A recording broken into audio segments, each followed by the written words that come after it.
Welcome back to Twice Upon a Time. This time, Roger and I watched Season 7, Episode 5, Greenbacks. As always, we'll start off with a synopsis. There were a lot of subplots in this episode, so apologies for the length, and I didn't even touch on one of them. In the other realm, Princess Tiana's kingdom is struggling, so she seeks the help of the voodoo witch, Dr. Facilier. Facilier sends a commoner disguised as a prince to steal a precious jewel from Tiana, while Facilier holds his love captive as a frog. When Tiana finds out, she trades the jewel for the frog and finds that she's the hero her people need. In Hyperion Heights, Victoria raises their rent, so Sabine takes all of her and Jacinda's rent money to run a beignet pop-up at the chicken restaurant. When Victoria finds out, she burns the chicken shop down. Jacinda is angry with Sabine for convincing her to take a risk, but has a change of heart and buys a food truck for Sabine. Meanwhile, after Victoria is the world's worst mother, Ivy offers dirt on Victoria to Henry. Ronnie intervenes and visits the secret floor in Victoria's building with Ivy. The creepy captive is nowhere to be found, but Ronnie does find a picture of herself and a little boy, whom Henry identifies as himself. We also find out that Ivy is tricking Henry and Ronnie and is in fact awake.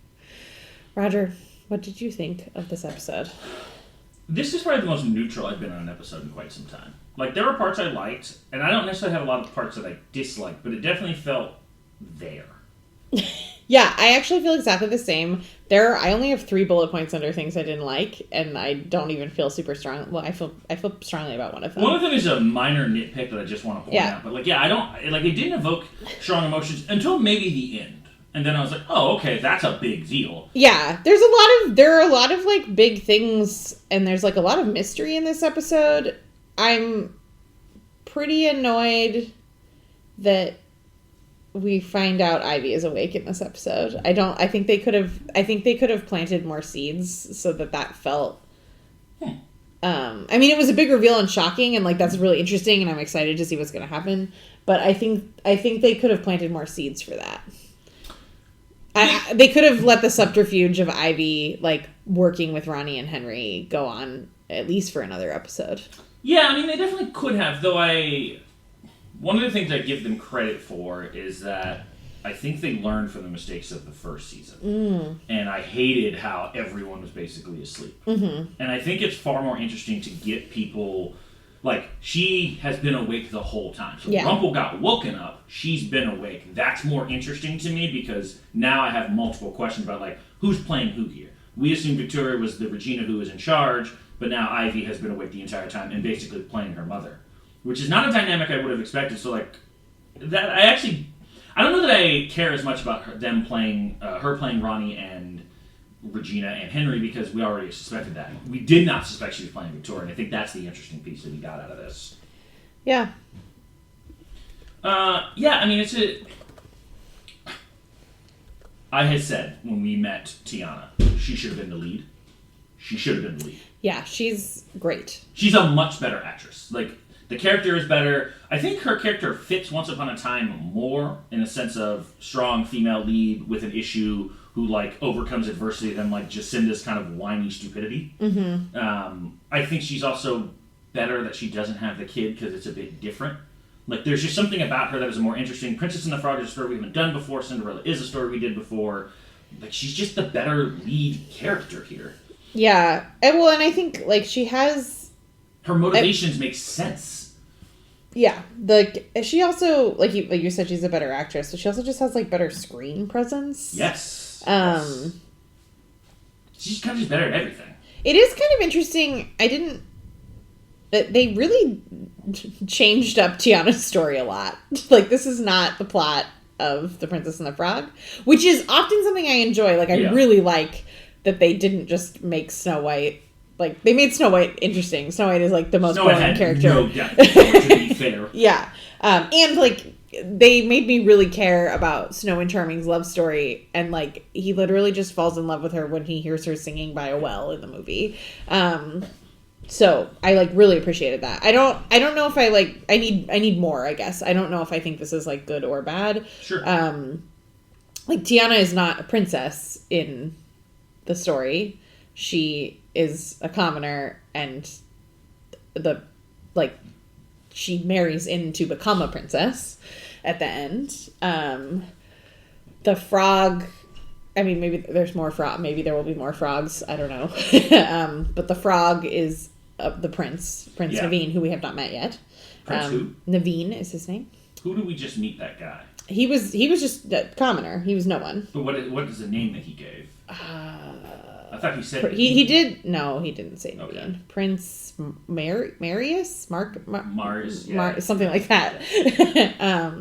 Yeah, it's interesting in that you're right, but also it makes sense because she's not the lead of this season, so it's kind of hard to have her have like a lead story. Whereas like this one, she could do a side quest that like didn't change anything. Mm-hmm. One of the things I realized that I felt about this season is that, and we did this, and I think this was a mistake of the previous seasons. I think this season would be better if we had Tiana and Mulan. More of the newer age Disney, like Cinderella is a classic Disney princess. She belongs with Snow White, whereas like Mulan and Tiana make way more sense for like a jump forward. We're in more of a modern era. And I think if we got Mulan and Tiana being our two like female protagonists right now, I think it just fits better. I don't know that I need Cinderella redo. Like, yeah, it's also Facilier is far more interesting to me as a villain than Victoria is, to be quite honest. He's something different. I was also a little annoyed. Okay, so they like really nailed it with the creepy shit with she still doesn't have a name. We still don't know her name. The crazy lady that lives in the building.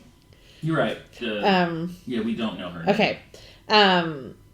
She like she looks Rapunzel-ish to me. Sure, she has long hair. It's blonde. Mm-hmm. She is very creepy, and like even just like the cinematography and like how they use the room. Like we talked before about the fan and it being creepy, but like the way that she just like appears behind Ivy at the end. I don't know why they like didn't try as hard to make Facilier creepy. Is he just like too charismatic that we like can't find him creepy? Well, I think his creepiness was actually done well in like an insidious way, like less of the physical creepiness, but more so like his intentions are sinister, which I think he does a pretty good job of revealing himself to be a huckster, but not like he's not a charlatan. Like he does have power, but he obviously had. It actually gave me very Deal with the Devil vibes. Yeah. Like, which I think is the right move. One thing I have noticed with this show is that most of the time they've nailed the male villains. They've struggled with the female villains more. So, like, if you, like, think about the seasons, for the most part, other than, like, Hades, our male villains have been Rumple, Pan, Hyde. They've been pretty fucking good. They don't always know how to box in the female villains very well. Yeah, I mean, other than Regina, for sure. Cora was fine, but, like... They fucked up the end up the end with that. Zelina was not good when she was the true villain. Mm-hmm. Obviously, the Snow Queen was fucking terrible. The Black Fairy wasn't very good. Things around Black Fairy... Emma was never cast as the villain. She was just a dumbass. But yeah, they struggle with that, and I think they struggle with that a little bit right now. Is that like Victoria feels like a Walmart Regina, and Rapunzel feels... I don't know. Like, I don't even know what to feel about her. I did write, Dr. Facilier is incredibly charismatic, but he's not quite Rumple. But I like that, unlike Hades, he's not trying to be. Yeah. So he's just taking care of himself. Yeah. The thing with Hades is that they tried to position him as what we've already seen from Rumple do better, where he's, like, intimidating everyone. Facilier is very much like, I'm about me. Although, I mean, maybe this is something we'll learn. Why did he want the frog? Because, like, if it's all about me... Why did he want the frog? I understand why he took the frog, so that he could get what he wanted. But the ruby was what he wanted. Yeah. And once he had it, why did he want to keep the frog? Well, unlike Rumble, he's just more of a dick. Like, he's just a sadist or something. I don't know. That is more of a classic villain. Like, I'm not doing this to help me. I'm just doing this to hurt someone else. And maybe so that, like, I don't know, actually. Like, it doesn't make a ton of sense. So, also, are we supposed to believe that he transformed the frog into a person? Yes. That does happen in the movie. That's weird. No, it doesn't. Does it? I thought he transformed a person into a frog. He does transform a person into a frog, but he transforms something into a duplicate of that person so that people don't think he's missing. Totally makes sense. But I don't remember if it's a frog or something else. I don't know. But, like, in this, like, he basically, instead of just forcing one of the desperate townspeople, a desperate soul... He just made a frog into a person? It's weird. I mean, good twist. Not what I thought the twist was, but strange. Big fucking frogs, too. Big frogs. Which, I guess if a human becomes a frog, or... I don't know. That was weird.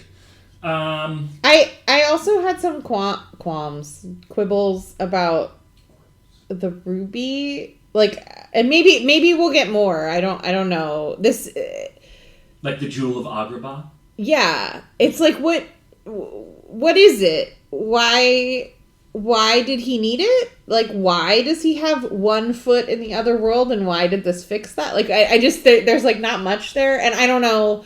Sometimes we get episodes like this to tell the backstory of someone, and we've seen Sabine before, so I get the sense that she's going to be in this season, but I don't know about the rest of the story. Like, was that just a one-off to like give her the courage to be the hero that we need, or like is Facilier going to come back? I would assume we're not done with Facilier, but it might be a Jafar situation where he pretty much only really exists in the past. I mean, one thing Once Upon a Time to struggle with, and they even kind of make fun of this, that they always have these absurdly MacGuffin-like items. Oh shit, there's a diamond sugar that we never talked about before. Here's a random heart that can mend a broken heart. I think it's called the potion for a broken heart. And even Robin's like, that's a little on the nose. Like, they always have these ridiculous, the flower that pops up randomly, or just, They have these little trinkets that are absurdly powerful for almost no apparent reason. Yeah. Or a gauntlet that can lead you to your weakness, or blah, blah, blah, blah, blah, blah, blah, blah. I think Facilier was done well. I liked his magical smoke. We used to talk about smoke a lot, and this is the first time we got to see smoke and True Love. I feel like this True Love's pulse felt more appropriate. Was there a pulse?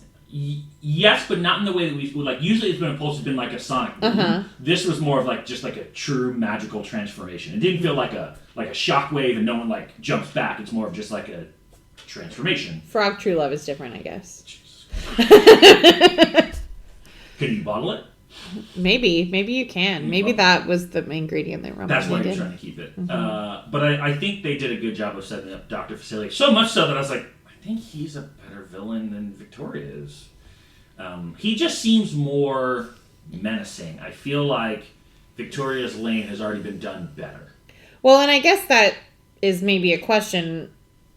Does Victoria know that Ivy is awake? No. And like, she wouldn't call her Ivy. Yeah, I guess that's true. I mean, that's obvious. Well, unless she's. I mean, they also are pretending to be people. But they wouldn't do it in people. private. Yeah. Though. Like, I get, obviously in public they have personas, but like, when she's mad at her in private, she would say, "You're a disappointment, Gisela." Like, she's not going to call her Ivy. Which is weird that, like, our understanding of curses was that the person who cast the curse wrote things the way they wanted it to be. Well, Victoria did not write Gisela to be awake. Yeah. So that's a good question. Who manipulated this? I don't know. Who is playing who right now? Like, it seems like all of a sudden Ivy is in charge, which is strange. Well, and I guess, like you said, she's been awake the whole time, but we don't know that for sure. I guess, but usually when someone has woken up, we've seen it. Yeah. That would be a strange off-screen wake-up. That's true. It also, like, looking back, it makes more sense. Yeah. That she was actually... Because Victoria, like, you asked that question of, like, why didn't she just write Anastasia to be right in her room? Because she might not have been the one who did things. Yeah, that's true. So this does answer a few questions if Ivy was the real mastermind. I thought that plot with Ronnie was probably well done if Ivy was behind all of that. Like, if she planted the photo there, she wanted Regina and Henry to have a side thing and distract them, like, well played. I agree. I think it would have worked better if they had waited longer, because Ronnie still doesn't trust Ivy. It's also surprising that, like, she couldn't have anticipated Ivy being the one, or Ronnie being the one to show up. So it must have had to been able to, and like... I mean, it was a picture of Regina and Henry, so it doesn't matter. Yeah. And it actually would have worked better if it had been Henry, because Henry would have recognized young Ronnie. No, well, he would have known him. It was him. Yeah. But he would have recognized young Ronnie immediately because she looks the same. Yeah. But like Ronnie didn't recognize that was Henry. No. Yeah. Didn't he write a picture book? Or did he just write a novel? Like, there was no illustrations? There are illustrations. There's an illustration of Emma. Because we saw it. Wouldn't Henry be in the book? Maybe there's no pictures of him because it's like it's like his imagination of what his family is like, so he wouldn't care about drawing a picture of himself, maybe. I guess. But he's a central part of the story. Right, but you're right, though, like, shouldn't there be pictures of Regina? Yeah. That's what's odd about this. Although, I guess the book that we have here could be it is a book that was created by the curse. Like, the book that Henry wrote does not look like a hardcover that you buy at the grocery store. So the person may have manipulated what it looks like. Because I know, obviously, in the past, even though the curse was the book was still accurate. Yeah. And that was not something Regina brought over. The book was just, like, built in. I don't really understand. It came to you when you needed it. Most or whatever. Specifically to Snow. Yes. For Henry, though. I am a little... I actually think that Ivy definitely intended for it to be Henry. You agree? Because I think she knows that Henry, well, he has been really resistant to what we used to call the chinks in the armor or whatever. Yeah. But she needs him to break it down, which is weird because Victoria needs the opposite. Yeah. She doesn't need Henry to wake up, but like what you're saying, it's the thing. She needs the cracks to essentially start opening up faster. And that's my like question. She's like working against, like I thought she might be working diagonally. She's working against her mother. Yeah. But Ronnie is not dumb. No. And she didn't, when Henry asked like if they could trust Ivy, she was like, I don't, like, that doesn't matter. That's not what this is about. It's about this picture. But she also, I mean, I don't know that she believes the picture is real, or maybe she does, but I don't know how she wouldn't think that she was manipulated to find that picture. I think she does, but I don't think it matters. Like, even if I was manipulated to find that photo, why does that photo exist? Unless you think it's a fake photo. Yeah. Which, maybe, but like... I do think it was really dumb, didn't look fake. But it was just the one photo. Yeah. Like, it was like, this was placed here for you to find. It's not just amongst other things that are in this room. Well, but that could be easily explained away as that, like, she was getting rid of things. Like, you found something that was meant to be disposed. So what is Victoria? Because I think what she's trying to point them in is that, like, what is Victoria hiding from you? I want you to... And, like, if you're trying to get Ronnie and Henry to trust you and that you're trying to give away stuff for Victoria, that's a great way to do it. Like, that does make sense. This is interesting. Like, I will give them credit in that. I thought this was kind of just a, by the book, you've got the villain doing things and we're going to get a season 1 redo. This is not that. No, it's not. I know I was complaining about not creating enough mystery. They're doing a really good job with the mystery of this weird rune on the guy's tattoo and, like, the missing girl. Like, they're doing a good job. Yeah, I mean, there's a lot. Like, who did he call? Well, yeah, who did he call? And, yeah, what is her name? Do we know? I know what her name is, but do we know? He says her name, like the missing person. Eloise Gardner. Thank you. Yeah, that is who they're looking for. And obviously, there's something to that. Yeah, they've actually done a pretty... Like, they've learned from the mistakes of the past and be like, don't give away the answers to the mystery all the time. And it's okay to give some. Like, I actually don't have a problem with Ivy revealing that she's awake here, but don't tell me Eloise Gardner's fate right now. Like, you need to build that along. I guess the only thing I should say the last thing was, this makes me wonder, because we talked about this before. Tremaine blames Jacinda for what happened to Anastasia.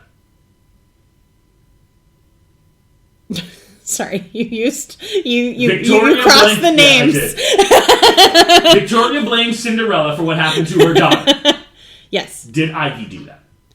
Did Ivy hurt her sister and blame her other stepsister? Yeah. Because it does seem like that is what happened here. Yeah. Like, she's the one playing all of them. So she pitted her mother against her stepsister and took out her other sister, and she's the real villain. I do think that that's a good question, and, like, clearly we have been duped by Ivy previously, so it could be anything.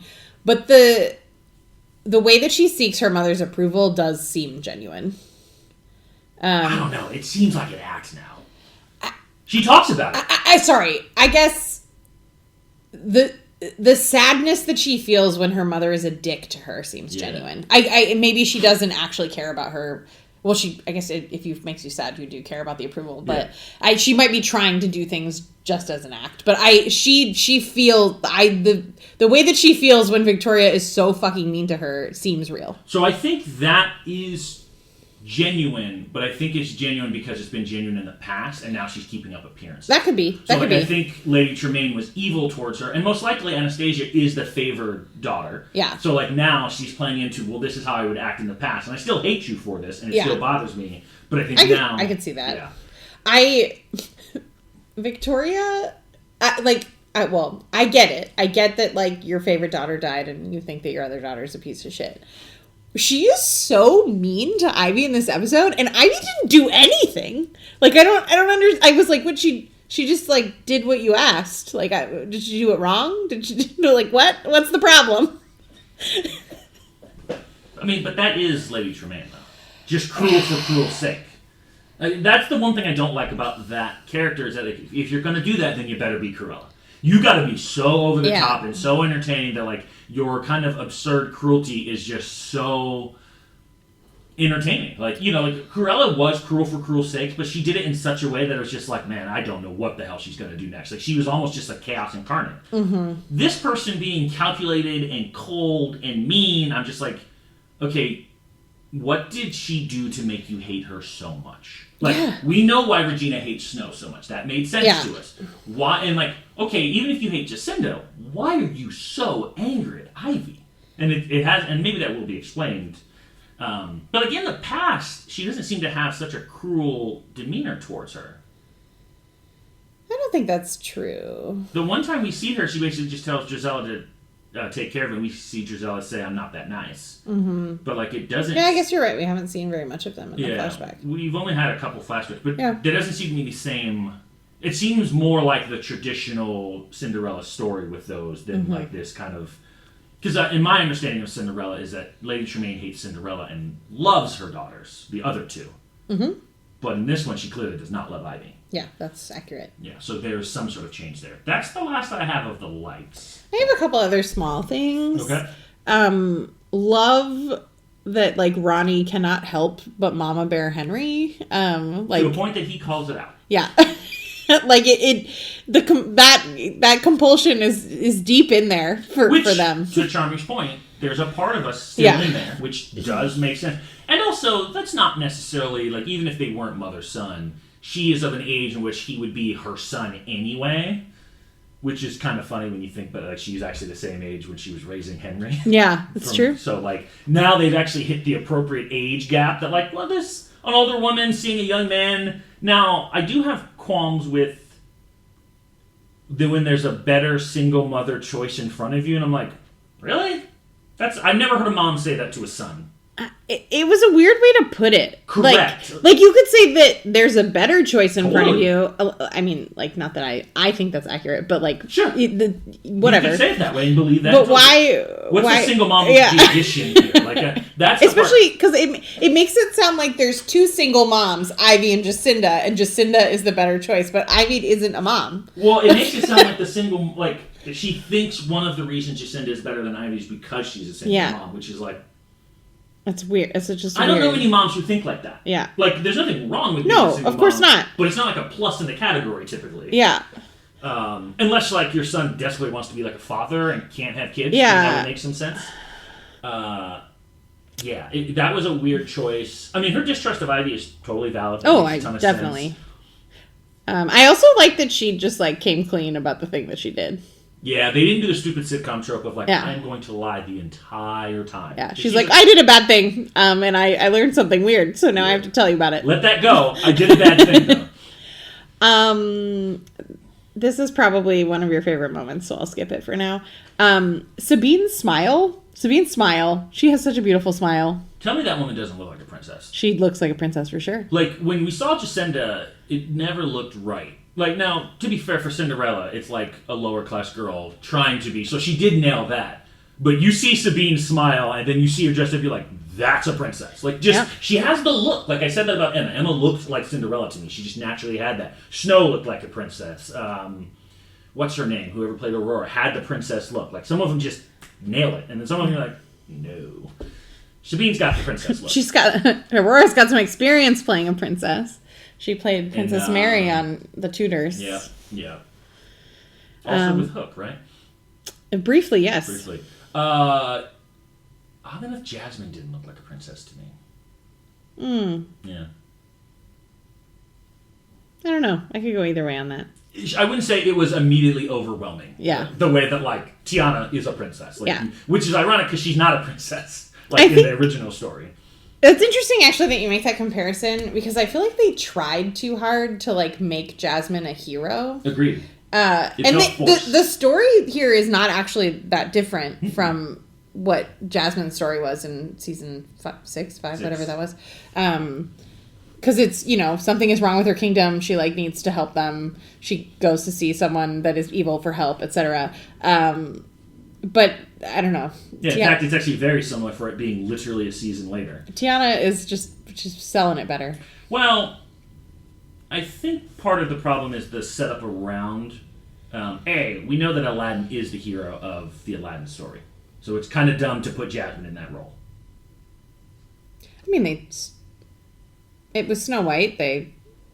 Snow White is not the hero of the story, and There's no hero in that story of Prince Charming and Snow White. They don't overtake a kingdom. He saves her, and she wakes up. Yep. But they don't have a battle to fight. So, like, having Snow be the leader of that is basically a completely mythical thing. That's the true. person who takes down Jafar was always Aladdin. Yeah. So, like, flipping it to Jasmine was relatively dumb. Tiana does feel more like the main character of her actual story. Mm-hmm. In a way. And, like, I don't know, I also, like, I loved Jafar, but, like, he felt so inconsequential. Mm-hmm. Whereas, like, Facilier feels like a threat. Mm-hmm. And also the Agrabah thing was bizarre. Like, it was just missing. Yeah, It was not a good story. I did not like it. Yeah. What else you got? I don't have any things that I like, and I only have one more thing that I didn't like. I got a couple of dislikes. All right. And I've pointed this out many times. Does Sabine make a reckless decision? 100%. Like, it's very Emma in Neverland. Like, she does a dumb thing, and you're like, boy, you got away with that. Or Charming. I've said this thing. Charming does some dumb shit, and he gets away with it, and you're like, you should have not done that. However, of the list of people who have no business complaining about people's poor decision-making, Jacinda's in the top 3 on that. Like, really? From you? Yeah. I mean, she does have some standing in that half of that money belonged to her. Sure. So she also went to quit her job when she owed half the rent. So, like, they both made poor decisions here. True. And it was just kind of like... And then she goes on the rant a little bit. And yeah. I'm like... Yeah, Sabine does have, a dreamer reckless streak, but, like, you tried to take your daughter and kidnap her and go to Bainbridge Island. Like, that's true. Even if Sabine's thing was, like, a long shot, at least there was, like, a 10% chance this hits. Your plan had no chance in hell of working. Well, and honestly, I think the biggest risk that she took initially was using the kitchen. 100%. Actually. Yeah. Because, like... She's totally right. Like, it's going to work to sell people beignets at a chicken restaurant. Like, that's not a problem. You'll make money for that. The problem is that, like, they could both lose their jobs and get fired. Totally. Assuming, though, they are leaving this job now anyway to basically start the food truck, maybe not as big of a risk if you know you're leaving. And she seems to have pretty good marketing skills. Mm-hmm. She had a good plan. It immediately hit. Like, I don't know. Like, even if she didn't do it the right way, you can get investors behind this, and this could work. Yeah, it's true. Also, Victoria raising the rent just for, like... What is she trying to accomplish with that? Also, does Victoria just own everything? And she's Rumpel? She owns the whole town? Well, I think she owns the building they live in. Yeah, yes. Which, earlier she talked about she was going to give... in one of the previous episodes, she was just going to give Jacinda... a condo. But she could just give her the current place she has. Like, it made it sound like I can give you a free place to live, but I have to give it to you. But, like, if you already own the thing, just let her live there free. Yeah, I mean, if we get, like, really into technicality, if I would feel more comfortable accepting something from a sneaky person like Victoria if it was like, here is the deed to a condo in your name versus, like, you can just live in this building that I own for free. Because Victoria could take that away at any time. Sure. But also, Victoria apparently has connections everywhere and can make anything happen at any time. I mean, she could also just give you there's a way to put that in writing where she can't change that. They also did the person that she called to fix that problem, Ralph, to wreck it. Amazing. He did a bad job of starting a fire to make it look like an accident. Why was there fire everywhere? Also, why did he do it during the day? He could have just waited until they closed, which is what you would do in that scenario. Like, that was such a reckless, stupid move when you just wait till it's closed at night, you go in there, you light a fire, problem solved. Yeah. What if they put it out? What if he got seen? Like, I just don't understand. Or, like, what if people died? Like, I'm not saying that Victoria would necessarily care about that from, like, protecting people's lives, but that would just make it so much more suspicious. Well, also, if the rules of the previous curse are still in play, remember, Regina couldn't just outright kill Emma because that would immediately break the curse. Sure. So, if Victoria's curse would be broken by Lucy or Jacinda's death, he just put that at risk. It's true. Now, I don't know that that is necessarily true. And you would also think Victoria would be like, and there can be no bodies. Just to play it safe here. Yeah. Let's talk about Lucy real quick. Not inspirational in the slightest. No. She went for it. Doesn't hit it. It doesn't nail it. Doesn't... Every time and sometimes when she's forceful, she actually sounds better. Mm-hmm. But then, much like Zelina, she drops into whiny, and I'm like, shut the fuck up. Yeah. Like, just doesn't do... I think you called Henry precocious younger. She doesn't have that. No, she's not precocious at all. She dips into young Snow territory too quick. I also just don't understand why she's allowed to run around in downtown Seattle by herself. This is not Storybrooke. Also, tricking Regina made more sense to me when Regina was so arrogantly confident after 30 years that no one was really going against her.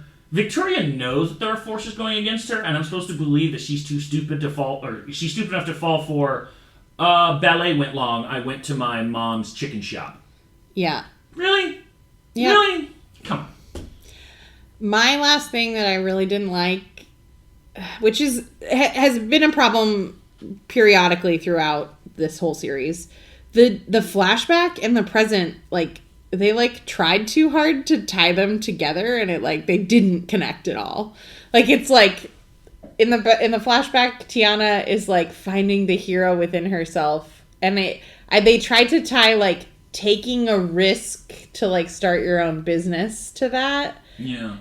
And I think part of the problem, which I'm not, like, I actually enjoyed all of the subplots, actually. But there are too many subplots to, like, make a clear connection. And I think I would like it better if they just didn't try. Like, if they were like, it's fine, we're just giving you a flashback, and then also this is happening. That's actually what I thought they did. So oddly enough, I didn't think they were trying to tie them together because they didn't seem to have any like, oftentimes we learn, like, a lesson in the past that's relevant to the future, and then there's like some sort of very clear crossover. This actually doesn't have that. Like, we have a very clear, classic, looking for a prince, once upon a time, right? Woman doesn't actually need a man, she can find their inner hero, blah, blah, blah, blah, all that. The current version of that is not this at all. Like, it's actually so separate that I don't really think they were trying to tie it. And, like, we don't see a Dr. Facilier in the present, we don't see her mother in the present. Like, I think they were just parallel stories. I actually also think it's funny, the, like, she doesn't need a man. A rich prince would actually solve her problem. I know! Literally, a man solves the problem here. Like, that's just... Like, that's just basic economics. Yeah. Which is actually part of the plot of The Princess and the Frog. Yeah. Like, Prince Naveen wants to marry Tiana's rich friend because he doesn't have any money. Oh, they're both poor. You know who he needs? Midas. Yeah, he does. He does need Midas. Also, where is this realm?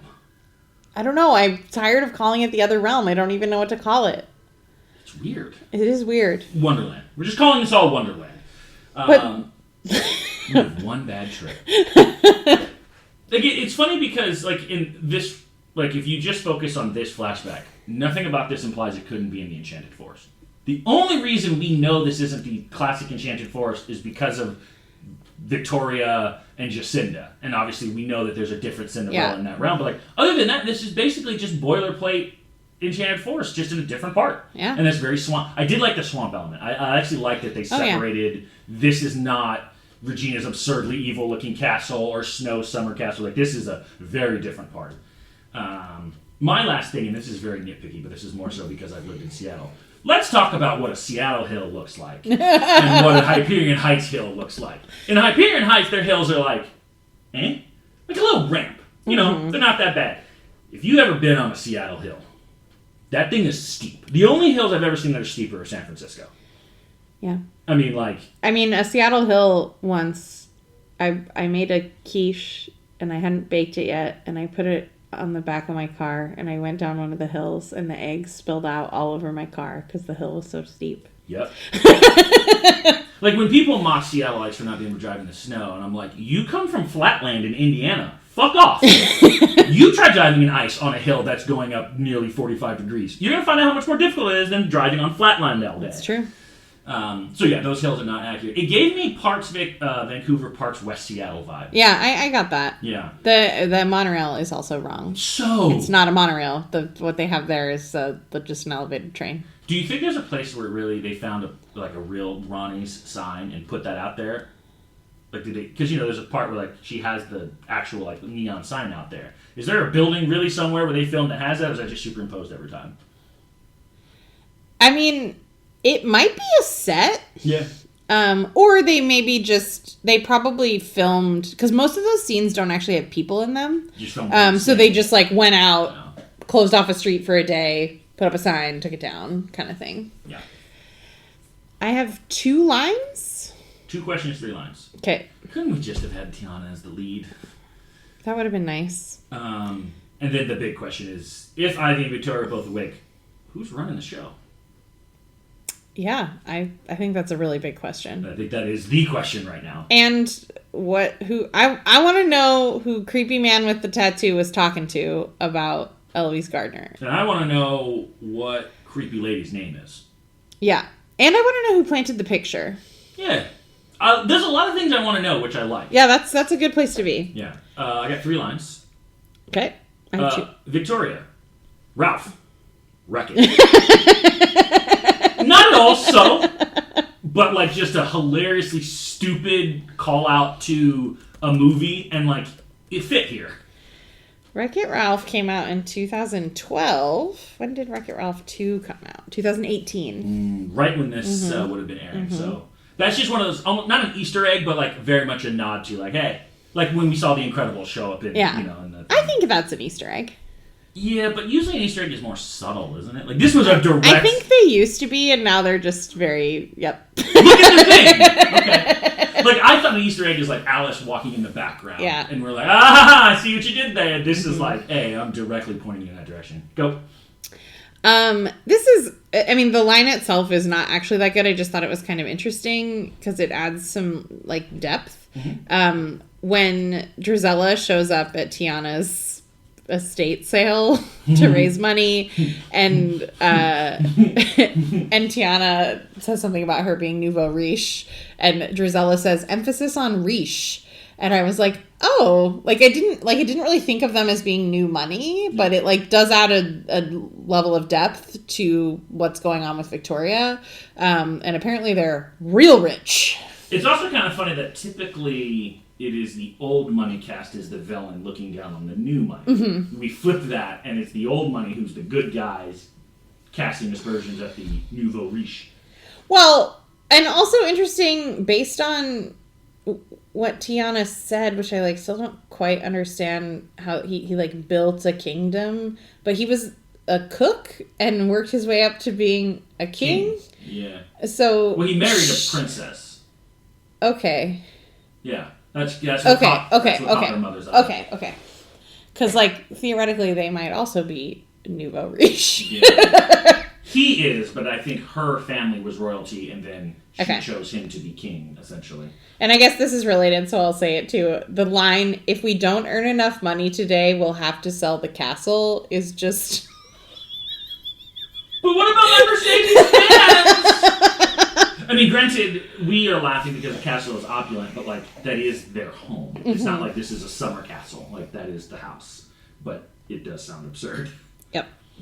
Tiana to Jacinda. What crazy schemes? Long pause. All right, you have a point. That I'm paraphrasing a little bit, but we all got the gist of that, and it was But now I want to know what they are. I know. I want to know all the crazy schemes. I have 2 favorite moments. Oh, I have one more line. Oh, I'm sorry. Go ahead. Ronnie to Henry. Well, if your mother were standing here. I love that they keep hammering that. Oh my god, I forgot. I forget. I have to be more specific when talking about you and your mothers. But like and I actually think that was a smart kind of like foreshadowing of your mother, and then we close with the photo of, you guys look real cozy, almost like mother and son. You know, something we haven't really talked about that I wonder if this is true, and like TV has changed a lot, but like this is still, it's like streaming is real in 2018, but it's not quite as popular as it is now. It was pretty popular back then. But I like network TV was still network TV or was trying. Yeah, it was dying. Like it was the dying. And I wonder if they thought that there might be people watching this season that had not watched the rest of the show. Oh, probably not. Like this moved to the death slot, so it got put on Fridays. That's right. I forgot about that. So okay. I don't think they thought anyone was going to be watching. Okay, fair enough. But that's just kind of an interesting, because that used to be a thing. Like they used to do that in TV shows. They'd be like, "We're just assuming that you haven't watched any of this, so but you started in the 8th season, totally." I don't. For Once Upon a Time to have worked, you have to have a lot of previous knowledge. Yeah, so for they sure. assume the people who are watching this on Friday are already dedicated watchers. Fair enough. Okay, I have 2 favorite moments and 2 ridiculous moments. I have 2 favorite moments and 1 ridiculous moment. You said that with a question. I don't know. It's like a concept, sort of. So. While it is cheesy, I like Jacinda buying a food truck. That's funny. That's my most ridiculous moment. I actually like that for once, instead of Jacinda doing the whiny complaint, life is really hard, they're like, you know what, fuck it. We're going to take it into our own hands and try something. Might not work, but a lot better than sitting there and bitching about it. I love that it's just like a drug truck. Like they made drugs in there. I think it's like, while I agree that Sabine's idea to sell the beignets at the chicken shop as a pop-up would make lots of money, it costs a lot of money to start a business. Oh, it does. And like they're just not gonna make money right away, and I like don't know what they're gonna do. Also, they bought a truck that is not already a food truck, which surely is cheaper, but it will cost them a lot of money to put fryers and they need stuff. Again, and I said this while we were watching it, if we go by the Hallmark movie logic, that one can survive in a town being a ornament woodcutter and support a family of 3, I can give the ladies grace that apparently you could just immediately make enough money off this food truck to live in big city Hyperion Heights. Something that I can't wait for is the name. I think about the name of this food truck at least once a week and giggle to myself. It is great. So stay tuned for that. And what's your second favorite moment?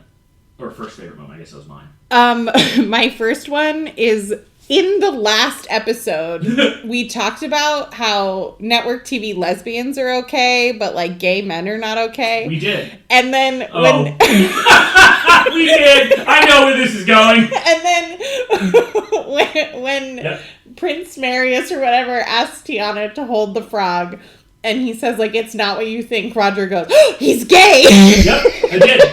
It made sense. Because I was like, what could he be? Okay, I'm going to be honest with you. What is the more likely outcome? That's a dude or he's a frog? I mean, if you have seen The Princess and the Frog, I think he's a frog is the more likely outcome. I have not seen The Princess and the Frog. But also, usually the person kissing the animal turns into the person, not that the person, I've only seen that in Shrek. It was just very funny. I liked it. No. I literally just made that complaint. They're like, that's just not a thing they're going to do in this show. Yeah. So it is weird that the show is aimed at your demographic. Your demographic doesn't give a damn about gay men. What? You're not... My demographic? Yeah, they don't... They're not against seeing gay men depicted on television. There's no anger against that. I'm sorry, Roger, have you not been on the internet recently and following this heated rivalry women love heated rivalry. Those books and shows are made for women. I know. When I say don't care about, I mean they have no hostility towards. Oh, okay. Yeah, you love those kind of things. We do love those things. There's no women protests out there that there are too many gay men on television. It's true. quite the opposite. It's true. So, like, if that is your demographic, which is literally your demographic, I am surprised that this show has literally no men that are gay. Yeah, it's true. Was that your second one then? No, that was my first. Number 2? I just want to applaud the people that made the costumes for this episode, and that t-shirt that they had Rogers wearing with his chest hair billowing out the top, just like... Ironically, the t-shirt they had Ronnie wearing, similar reaction from me. I was like, that's good. I mean, also agreed. Jarring, though. I prefer when it's a little tighter in the chest area, personally, but... But actually, I didn't need that here. Like, because it was so bizarre to see Mayor Mills wearing a sleeveless t-shirt, rocking those arms, and jeans, and then we get a photo of Regina, and she's like, I've never had clothes like that in my life. And I'm like, you have. You have, lady. In fact, you and Mommy Dearest once went closet shopping in your closet. I was trying really hard to figure out what Ronnie's t-shirt said, and I couldn't figure it out. I'm assuming it's some sort of brewery. That makes sense. Yeah. That makes sense. Second favorite moment, Ivy's awake. That's good. I just love the idea that we are waking people up or they were awake the whole time. Like, I think the mystery that they missed in 1 was it's nice to see who is awake and not just be like, it's only 2 people awake and that's it. Like, I like that it's kind of piece It's a part of the mystery. 2 ridiculous moments. You already said 1. That was my only one. This one's more funny, but also ridiculous. Victoria Belfry ate a carb. Yeah. That woman is very angular. I don't believe that she eats carbs. I don't believe that. Carbs. Thin people can eat carbs. They can. But their personalities suggest that they don't, especially because they were talking about being on a juice cleanse earlier in this episode. Literally said, are you doing a cleanse without me? Victoria doesn't seem like the type who eats carbs. Just gonna say. Yeah. She also probably sees women who eat carbs as weak. I also like how she could not hold back the moan of delight when she took a bite of it. She was like, I don't want to like this. And then she got mad. For multiple reasons. She doesn't want to like it because Victoria doesn't like carbs, and also because Sabine and Jacinda made it. And then the food truck's going to make them all that money, huh? Yep, it's going to make them all the money. Sure. They're going to have to live in it. I mean, they're going to be sleeping in that food truck. Yeah. Losers? I honestly had a really hard time. I didn't because I only had 1. Choosing a loser. I have 1.5. Let's start with the half. Ronnie? I didn't set her as a full loser because I don't think she fully got duped, but she was manipulated to go into that room and find that picture, and I don't know how she's gonna proceed with that. I mean, she wasn't manipulated because it wasn't for her. Sure. But she did get duped in that that was an accidental fine. But yeah. It didn't hurt her. I just don't know what could come of finding this photo. I don't either. I would argue that that's too soon to make a definitive Which is why it was a question mark. No, that's totally fair. I have her as neither a winner nor a loser because I think she is part of the plot, but I don't think she gained or lost anything. The other one has to be Victoria. It is not. I'm stunned. I don't... This is a big loss for her. Okay, 1... if she's trying to fuck up Jacinda's life, I think we're meant as viewers to be like, oh, they're so happy they bought a food truck. They bought a food truck that's not going to make them any fucking money. That seems like a win for Victoria. Does it though? Because typically Victoria has enjoyed getting Jacinda to stay in her cycle of doing nothing. Jacinda has basically just continued to make poor choices and try to do nothing to improve her life. That's true. This is the first time she's actually taking a shot. Maybe a reckless shot, but a reckless shot is still better than nothing. Yes. I also think it's fair that, the assumption that we're making that, because Ivy is awake, that is bad for Victoria. I just don't know that we have enough information to, I don't know. I would say the only reason I think that's definitive is that if you think about how we look at whenever Rumple is awake, and you think you're in control, you're not. Mm-hmm. That is bad for the person who thinks they are in control because now you are probably being manipulated. Yeah. If Victoria believes that she is the one in control of this scenario, but in fact it is Ivy, that is very bad for Victoria.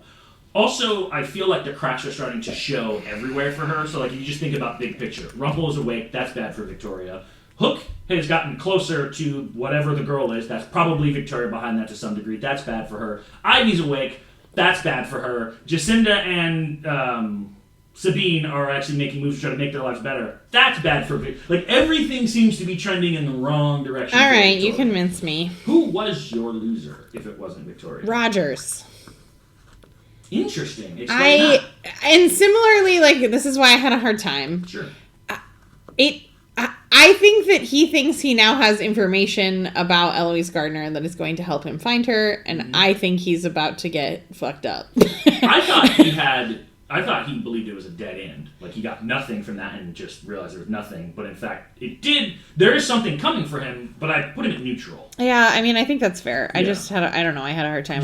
Also, no Weaver. Which feels appropriate because the last episode was all about Rumple. So, like, that's fine. And he's in the hospital recovering. Like, this was a good time to let him not be in the episode. That was one of my dislikes, like, no Rumple. But then I was like, we don't need every character in every episode. We like the ones where it's a little bit tighter. I have 3 winners. I have 2. I'm assuming one of them is Tiana. Yes. That makes sense. She, found the hero within herself. I will say the, like, moving speech from Robin Givens to Tiana in the past is like, I don't know what that means. I just was so lost as to what you were saying. Well, and I guess when I thought about it some more, like, the dialogue was bad. It, like, didn't help to, like, connect the story. When I thought about it some more, based on what we learned in the flashback where they're, like, Tiana's leading the resistance to fight against the prince, I'm like, okay, if that's what if we're saying that he's... But is it just that he's unfairly taxing people? Like, yes, he also maybe murdered Jacinda's father for some reason. I think he might be the villain in the story. Sure, essentially. But they didn't. They don't even allude to that in what her mom says. Because if she's like, I'm inspiring you to become like the leader of the that I get that. That's great. That makes sense. That works. But the words that she used didn't work for that. Right. They didn't, and that's confusing. Yeah, that's totally. And I think they need to do a little bit more to make this king villainous or whatever. Like, I don't. I mean, I'm not. Unfair taxation is bad. I mean, we rose up as a country because throw that tea. Yeah. Throw it in the bay. Yeah. No, that's. I think that's fair. That's totally fair. I'm assuming your other winner is Facilier? No, but that is a good choice. Ivy? Yeah, Ivy. Okay. Which is actually the main thing that convinced me, your speech about why Victoria was a loser. I was like, well, if I think Ivy is a winner, then Victoria must be a loser. Otherwise, my argument about how we don't know enough doesn't make Ivy doesn't really help Ivy win. But I think being awake, Victoria is scared as fuck of that creepy lady, and Ivy is not scared of her at all. Yeah. I think that's the thing, and the creepy lady says that your mother thinks that she knows what's going on. So, like, everything is alluding towards that, like, Victoria is actually the one being played right now, which is not where I thought we were going, and it's Ivy doing the manipulating. Well, and when Victoria and the creepy lady are in a room together, it feels like the creepy lady is in control, even though she's the one that's tied up. 100%. And there's a lot of tension. And it didn't feel that way when Ivy was in the room. It didn't feel like Ivy was, like, in control of her, but they felt more like equals. Yeah, Ivy and the creepy lady feel like they're on the same page. Yeah. Victoria and the creepy lady feel like there's a lot of tension, and Victoria is like, she knows that if this monster gets off the chain, she's fucked. Yeah. Yeah, no, I agree with that. I also have Facilier just because he did get what he wanted. He manipulated the events. That's true. He did. You're right. I think he's. I don't think we're done with him necessarily, but I think he won the flashback without necessarily, like, Tiana also won, strangely enough, but like Facilier got what he needed. The jewel probably also should have been in my ridiculous moments because you have another all-powerful jewel that can solve whatever problem it's trying to solve. Also, like, what government gives giant fucking jewels as, like, a medal? Because he won that for, like, being heroic in war. Like, they give you medals, but they don't have giant fucking rubies in them. I guess when you live in this other realm and you're rich, that's what you do? Why are you making a face? Military medals do often, like, I don't think so. could totally be wrong, but I think that they're just no. I just don't think so. that might have been more of a thing that happened in like monarchy times. They're typically produced of bronze, nickel, and silver and gold. Like if we looked at the Queen's jewels, for example. But those aren't for military service. Those are the Queen's jewels. But the King's jewels could absolutely be for military service from when he conquered. Okay. And the Queen's jewels Because he took them? And they would have been passed down from a king at All some right, point. fair enough. Okay, Yeah, because I mean, like her crown, right? Like her crown is... Ooh, Roger, you're going to like the name of the next week's episode. Wake Up Call. Let's fucking go! Who's going to wake up, Roger? I mean, I think part of this is talking about the fact that Rumpel and Ivy are both awake, which will be interesting if they cross paths. You know, let's close on this. I asked you a question going into the season about, like, expectations. We're 5 episodes in, and I think this season has actually exceeded a lot of my expectations so far. 5 or 6 episodes in. I agree. It's really hard to overcome the Jacinda and the Lucy of it all. Yes. I will say that is the thing that drags this season down, is that 2 of the 3 protagonists, let's assume Henry is the 3rd, are bad performers. I also have a worry, and maybe this season will be different. Yeah. But except for season 1 and sort of season 2, they had the half seasons, and I just had a thought. 6 was a full season. We split it, but it was a full season. I'm like, okay, how are they going to switch this up? And I'm going to have to care about more new people? Like, that was my thought. That's fair. I think they've done a pretty good, like, definitely Tiana is engaging. To the point for where, sure. Like, you care about her, and she's brand new. Ronnie, the people that we already know are engaging. Absolutely. And in some ways more engaging. I think I like Rogers more than Hook. Well, yeah, and you know why you like Rogers more. Because Rogers isn't just he's obsessed with finding the girl, but it's in a different way. Yeah. I think this Ronnie cursed is quite interesting because we never got to see Regina be cursed. I think Rumpel is actually interesting because his goal isn't just find my son. It's not make Belle love me. It's how do I end my life? That's a very different twist for Rumpel. And I like Alice a lot. Alice is fantastic. I actually think old Henry is actually pretty good. He is, yeah. Old Henry, not as young Henry. So old. He's so old. He's ancient. Do you think he's 28 years old? Yeah. God damn it. Well, no. Because the curse was 28, right? Yeah, but Lucy's like 10. You could have had a kid at 18. I just don't think he was 18, though, because he was, like, traveling around for a while before... Because he was, like, 18 when he left. Oh, but he gets Jacinda pretty quickly, doesn't he? No, because he's been traveling around for a while. Well, one, he has a full physical change. But he has been traveling around for a while, and he's about to go home when he meets Jacinda. So he could be like 20, 21 maybe at the youngest, but... Also, can we talk about the fact that Regina looks the same in that photo? Yeah, like, the same. First question I've been like... Juice cleanse. What kind of... They did mention a juice cleanse! Yeah, so I guess my question, though, is that, like, where do your expectations land now? Yeah, I mean, I like it more than I thought that I would. Agreed. I like it more than 4A. That's a very low bar to clear. More than Underworld? I don't know yet. Okay. Because I think that I still had hopes at the beginning of Underworld at this stage. Fair. I like it already more than I liked 6A. Other than Hyde, 6A was bad.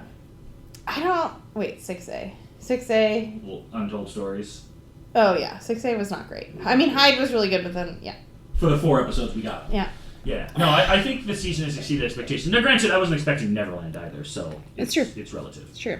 All right, well, please be sure to join us next time when we watch Season 7, Episode 6, Wake Up Call. We'll see you next time.